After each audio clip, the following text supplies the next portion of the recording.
Bonjour à tous, bienvenue à notre deuxième cours de langue, deuxième cours de russe organisé par l'agence Tar Voyage et moi, votre professeur. Je m'appelle Catherine et si vous avez eu notre premier cours, vous savez que l'alphabet russe se compose de 33 lettres et aujourd'hui et maintenant, je vous propose de répéter avec moi ces lettres, après quoi je vais vous raconter quelque chose d'intéressant. On commence. A, B, V, G, D, Y, Yo, J, Z, I, K, L, M, N, O, P, R, S, T, U, F, H, C, Ч, Ш, Щ, синюр у твердый знак, Ü, синему у мягкий знак, Ю, Я. Bravo, très bien. Et aujourd'hui, je voudrais vous présenter aussi des lettres écrites à la main parce qu'il y a la différence et à l'écran, vous pouvez voir ces 33 lettres, c'est l'alphabet russe, mais des lettres cursives. Est-ce que vous voyez la différence, par exemple, entre A majuscule et A minuscule? Par exemple, c'est la lettre T à gauche et à droite aussi, c'est la lettre T. C'est pas le M, c'était cursive. Et à notre premier cours, vous avez lu quelques mots assez simples, je crois. C'est comme métro, métro. Et voilà pourquoi j'ai préparé pour vous aussi encore deux mots, mais un tout petit peu plus difficiles qu'avant, parce que ces mots écrits à la main. C'est par exemple ça. C'est quoi? Les pommes de pain, mais en russe, c'est la lettre Ch, I, Ch encore une fois, K et encore une fois I. Et tous ensemble, c'est shishki, shishki, des pommes de pain, shishki. Et encore un mot.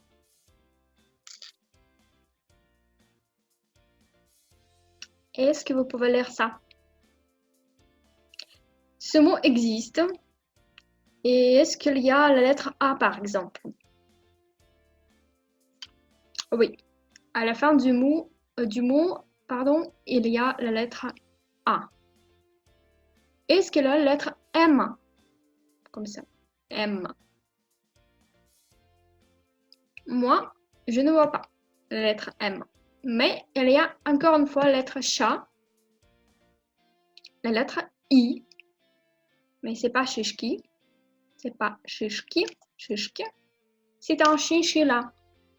Parce qu'il y a Ch, I, N, c'est le N, c'est pas le H. Encore une fois, Ch,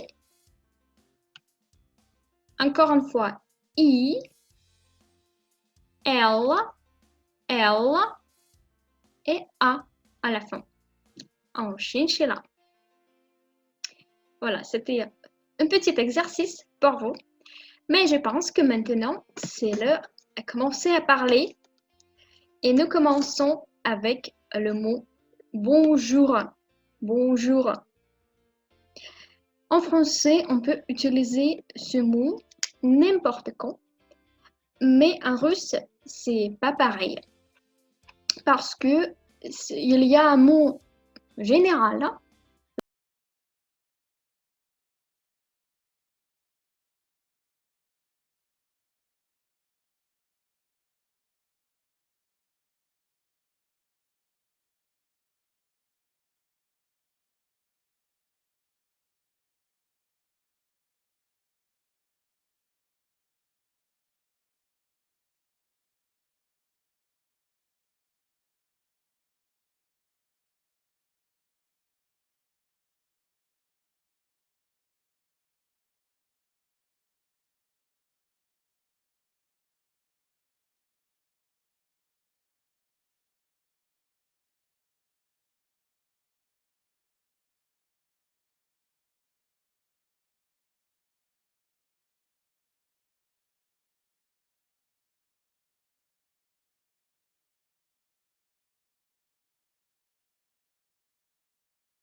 à parler, vous devez toujours pratiquer votre langue, toujours répéter des mots et des phrases. Доброе утро. Доброе утро. Pour le reste de la journée, il faut dire добрый день. Добрый день. Добрый день. Bonsoir, c'est добрый вечер. Добрый вечер. Добрый вечер. Ou et entre vos amis, vous pouvez dire salut et c'est tout simplement привет. Привет. Salut. Привет. C'est-à-dire que entre vos amis, vous pouvez dire bien sûr привет, mais avec un fonctionnaire de l'office migratoire, par exemple, ou avec, voilà, avec vos collègues, vous pouvez dire, je crois que si привет, mais avec votre directeur, c'est mieux dire, bien sûr, здравствуйте, ou доброе утро, ou добрый день, ça dépend de la situation. Et répétez encore une fois ces 5 mots. Доброе утро, добрый день, добрый вечер. Здравствуйте, здравствуйте et привет. Привет. Voilà. Très bien. S'il vous plaît, n'oubliez pas de répéter et, par exemple, dire ces mots à vos collègues, vos enfants, vos parents, entre vos amis et pratiquer toujours votre langue. Et aussi, encore une chose que je dois vous présenter aujourd'hui, c'est le patronyme. Peut-être vous savez que chaque personne, chaque habitant en Russie, elle a son nom de famille, son prénom et son patronyme. Et on peut dire que les patronymes ont été utilisés depuis longtemps et ils sont immédiatement enregistrés dans les documents après de l'acte de naissance. Il est considéré que l'utilisation du patronyme montre le respect de la personne. Et actuellement, les patronymes se forment seulement à partir du mot du père, du prénom de votre père, avec des terminaisons. C'est-à-dire qu'on prend le prénom de votre père et on ajoute la terminaison. Je vais vous donner des exemples. Si, par exemple, le prénom de votre père se termine par la lettre I, cette lettre, il faut ajouter Yevich ou Yevna. Yevich pour les garçons, Yevna pour les filles. Et par exemple, Sergei. Vous voyez qu'à la fin, il y a la lettre I. Voilà pourquoi le patronyme pour les garçons, Sergei, pour les fils, pour le fils de Sergei, Sergeyevich. Et pour les filles, Sergeyevna. Voilà, mon père s'appelle Sergei. Voilà pourquoi mon patronyme, c'est Sergeyevna. Je m'appelle Catherine, en russe c'est Yekaterina, et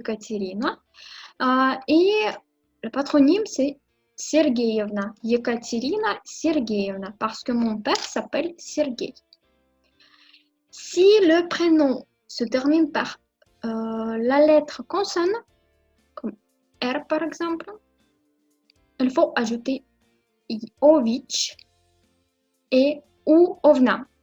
Voilà, pour les garçons, Ovich, pour les filles, Ovna. Par exemple, Vladimir, R à la fin. Vladimirovich ou Vladimirovna.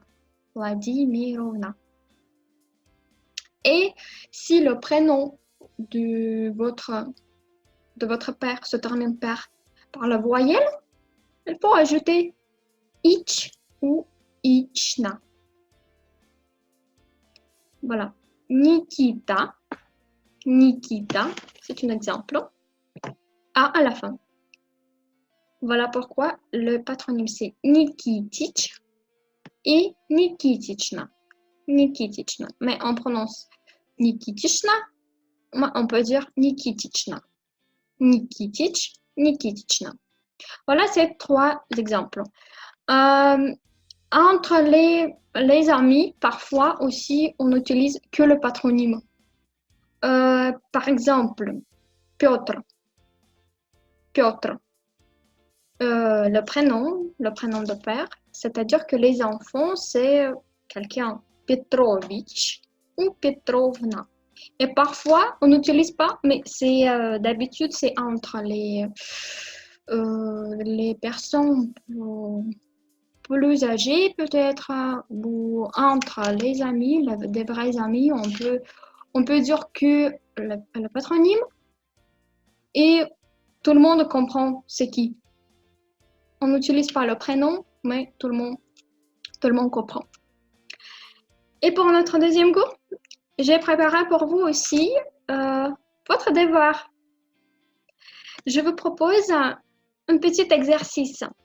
Imaginez-vous, s'il vous plaît, que si la mère de Tatiana et Boris s'appelle Olga, leur père s'appelle Ivan, ils sont respectivement Tatiana et Boris. Voilà, il y a deux enfants, Tatiana et Boris. Tatiana et Boris. Mais la mère s'appelle Olga. Olga. Le père s'appelle Ivan. Vous devez me dire le patronyme de Tatiana et Boris. S'il vous plaît, préparez vos réponses un tout petit peu plus tard. Et je vais vous donner cette réponse à notre troisième cours de russe. Et maintenant, je voudrais vous dire merci, ou en russe, c'est spasiba. Spasiba. Répétez avec moi, s'il vous plaît. Spasiba. Merci pour votre attention et pour votre participation. Spasiba. Et je vous souhaite une très bonne journée. Portez-vous bien et à bientôt.